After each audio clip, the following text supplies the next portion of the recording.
Hi dears, ഇന്ന് നമ്മൾ പച്ചരി വെച്ച് വളരെ ടേസ്റ്റ് ആയിട്ടുള്ളൊരു സ്നാക്സ് ആട്ടോ റെഡിയാക്കുന്നത്. വളരെ കുറഞ്ഞ സമയം മതി ഇത് തയ്യാറാക്കാൻ. അപ്പോൾ എൻ്റെ വീഡിയോ ആദ്യമായിട്ട് കാണുന്ന കൂട്ടുകാരാണെങ്കിൽ ചാനലൊന്ന് സബ്സ്ക്രൈബ് ചെയ്യണേ. വീഡിയോ ഇഷ്ടമായാൽ ലൈക്ക് ചെയ്യണേ. ഞാനിവിടെ 1 കപ്പ് പച്ചരി ആട്ടോ എടുത്തിട്ടുള്ളത്. ഇത് 2-3 മണിക്കൂർ കുതിർത്തി എടുത്തതാണ്. ഇനി ഇത് ഒരു മിക്സിയുടെ ജാറിലേക്ക് ഇട്ടുകൊടുക്കാം. ഇനി ഇതിലോട്ട് ഒരു 1/4 കപ്പ് വെള്ളം ഒഴിച്ചു കൊടുക്കാം. ഒരുപാട് വെള്ളം ഒഴിച്ചു കൊടുക്കരുത്. ഇത് അരഞ്ഞു വരാനുള്ള വെള്ളം ഒഴിച്ചാൽ മതി. കൂടുതലായാൽ മാവ് ലൂസാവും. അപ്പോൾ അത് അരച്ചെടുത്തിട്ടുണ്ട്. ഇത് നല്ലോണം അരച്ചെടുക്കരുത്. ഇതുപോലെ ചെറിയൊരു തരിയൊക്കെ ഉള്ള അതേ രൂപത്തിൽ വേണം അരച്ചെടുക്കാൻ. ഇനി ഇതൊരു ബൗളിലേക്ക് മാറ്റാം. ഇനി അരി അരച്ചെടുത്ത അതേ ജാറിലേക്ക് തന്നെ ഒരു ഉരുളക്കിഴങ്ങ് വേവിച്ചെടുത്തതാണ് കേട്ടോ ഇട്ടുകൊടുക്കുന്നത്. ഇത് നന്നായി ഒന്ന് അരച്ചെടുക്കണം. അരച്ചെടുത്തിട്ടുണ്ട്. ഇനി നമുക്ക് ഇതും ഇതിലേക്ക് ഇട്ടുകൊടുക്കാം.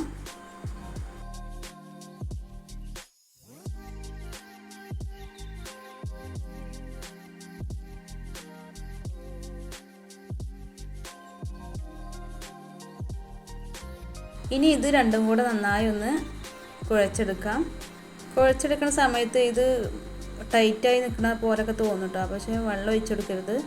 നന്നായിട്ട് കുഴച്ചെടുക്കുമ്പോൾ ലൂസായി കിട്ടും.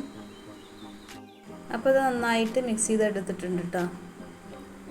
ഇനി ഈ മാവിലോട്ട് നമുക്ക് ഒരു സവാള ചെറുതായി കട്ട് ചെയ്ത് ഇട്ടുകൊടുക്കാം. ഇനി ഒരു ഇഞ്ചി കഷ്ണം കട്ട് ചെയ്തിട്ടെടുക്കാം. നല്ലോണം ചെറുതായി കട്ട് ചെയ്തിട്ട് വേണം ഇട്ടെടുക്കാൻ. ഒരു പച്ചമുളക് ഇട്ട് കൊടുത്തിട്ടുണ്ട്. ഇനി കുറച്ച് കറിവേപ്പില കേട്ടോ ഇട്ട് കൊടുക്കുന്നത്. ഇതിനൊന്നും പ്രത്യേകിച്ച് അളവൊന്നുമില്ല കേട്ടോ, നമ്മളെ ഇഷ്ടത്തിനനുസരിച്ച് ഇട്ട് കൊടുക്കാം. ഇനി കുറച്ച് മല്ലിയിലയും കൂടെ ഇട്ട് കൊടുക്കാം. ഇനി ആവശ്യത്തിനുള്ള ഉപ്പും കൂടെ ചേർത്ത് നന്നായി ഒന്ന് കുഴച്ചെടുക്കാം.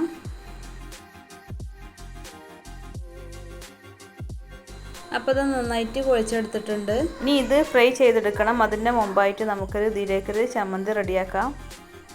ഒരു മിക്സിയുടെ ജാർ എടുത്തിട്ടുണ്ട്. ഇതിലോട്ട് ഒരു 1/2 കപ്പ് തേങ്ങ ഇട്ട് കൊടുക്കാം.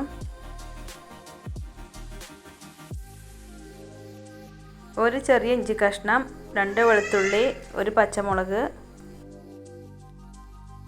ഒരു ചെറിയ സവാളിൻ്റെ പകുതി ഇട്ട് കൊടുക്കാം. കുറച്ച് കറിവേപ്പിലയും മല്ലിയിലയും കൂടെ ഇട്ട് കൊടുക്കാം.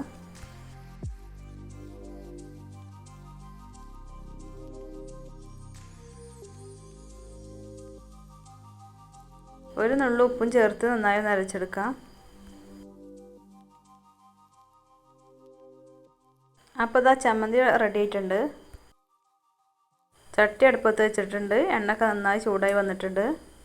ഇനി ഇതിലോട്ട് മാവ് കുറേശ്ശായിട്ട് ഇങ്ങനെ ഇട്ട് കൊടുക്കാം. മാവ് ഇട്ട് കൊടുക്കുന്ന സമയത്ത് മീഡിയം ഫ്ലെയിമിലിട്ടിട്ട് വേണം കേട്ടോ ഫ്രൈ ചെയ്തെടുക്കാൻ. പക്കവടൻ്റെ ഒക്കെ അതേ വലിപ്പത്തിലാട്ടോ ഉണ്ടാക്കുന്നത്.